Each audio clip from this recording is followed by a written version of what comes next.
warahmatullahi wabarakatuh. Alhamdulillahirabbil alamin.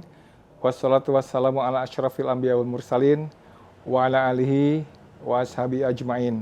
Amma ba'du. Hadirin wal hadirat rahimakumullah, shaimin wa shaimat. Alhamdulillah, pada hari ini kita kembali diberi nikmat oleh Allah Subhanahu wa taala, terutama nikmat hidayah, nikmat iman, nikmat Islam dan nikmat sehat, sehingga kita masih bisa melaksanakan ibadah di bulan suci Ramadan yang kita tunggu-tunggu dan juga ditunggu-tunggu oleh seluruh umat beriman di seluruh dunia. Rasulullah SAW dan para sahabatnya menunggu-nunggu bulan suci Ramadan ini beberapa bulan sebelum dia hadir, sehingga amat wajar apabila ada yang menyatakan bahwa seandainya seluruh bulan adalah Ramadan, alangkah berbahagianya. Mengingat begitu besar kemuliaan bulan suci Ramadan bagi umat beriman.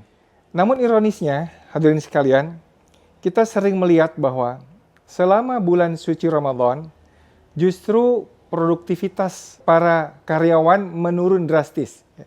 Banyak sekali yang menjadikan bulan puasa ini sebagai alasan untuk banyak tidur, bermalas-malasan.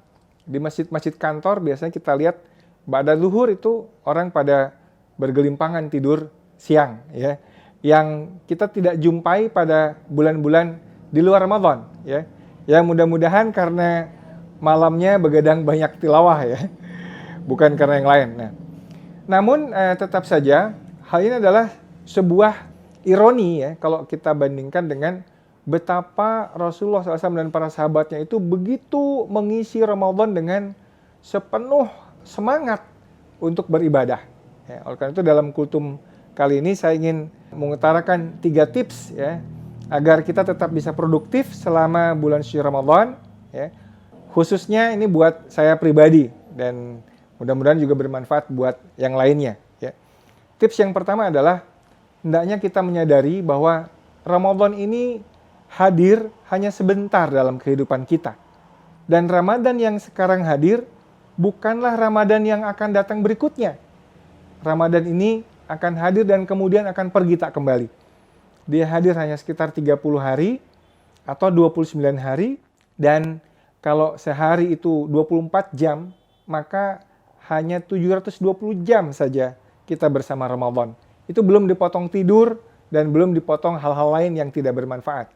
Oleh karena itu, ketika kita menyadari bahwa tamu agung ini hanya sebentar saja mampir di kehidupan kita, sudah selayaknya kita memanfaatkan Ramadan ini dengan semaksimal mungkin, dengan penyambutan yang sebaik mungkin, agar kita tidak mengecewakan, ya, Ramadan ketika dia nanti pergi dari kehidupan kita. Di samping itu juga kita tidak tahu usia kita seberapa panjang. Jangan-jangan kita tidak sempat menyelesaikan Ramadan kita kali ini, ya. Sehingga dengan demikian, mumpung kita masih diberi usia, diberi kesehatan, diberi waktu oleh Allah Subhanahu wa taala, mari kita semangat untuk mengisi Ramadan dengan kegiatan-kegiatan yang bernilai ibadah di sisi Allah Subhanahu wa taala. Hadirin sekalian, tips yang kedua adalah hendaknya kita mengisi Ramadan kita kali ini dengan persiapan rencana atau agenda berikut target-target apa yang akan kita capai selama bulan suci Ramadan. Dari bidang tilawah misalkan, berapa juz kita akan khatamkan sehari, berapa kali kita akan khatamkan dalam sebulan. Dari sisi infak, berapa yang akan kita infakkan selama bulan Ramadan. Berapa orang yang akan kita beri buka, makanan berbuka. Berapa orang yang akan kita santuni. Berapa tetangga yang akan kita kirimi sembako misalkan, dan lain-lain. Jadi ada target-target, sehingga kita tidak melalui Ramadan sebagaimana orang yang tidak ada kerjaan. Akhirnya kerjaannya cuma nonton sinetron, cuma ngerumpi, baca novel, nggak jelas, dan seterusnya. Ya.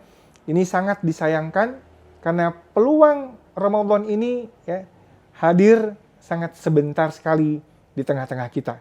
Tips yang ketiga dan sekalian, hendaknya kita tidak membeda-bedakan antara ibadah duniawi dengan ibadah ukhrawi.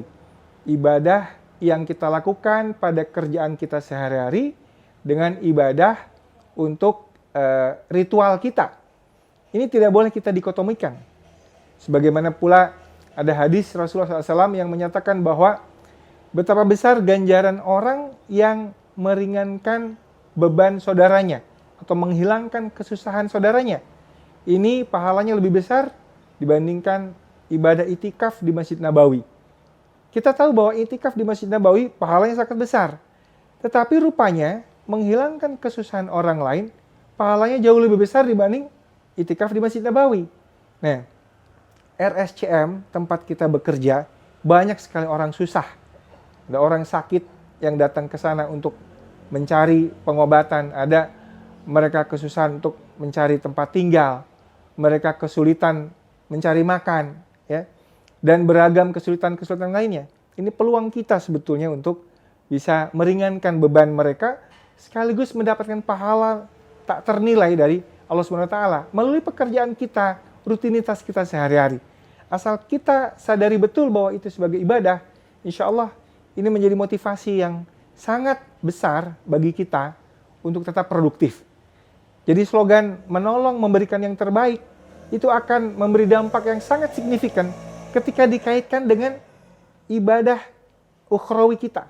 Ketika dikaitkan dengan capaian pahala dari Allah SWT. Menolong memberikan yang terbaik ketika kita niatkan untuk ibadah kepada Allah melalui orang yang kesusahan di sekitar kita.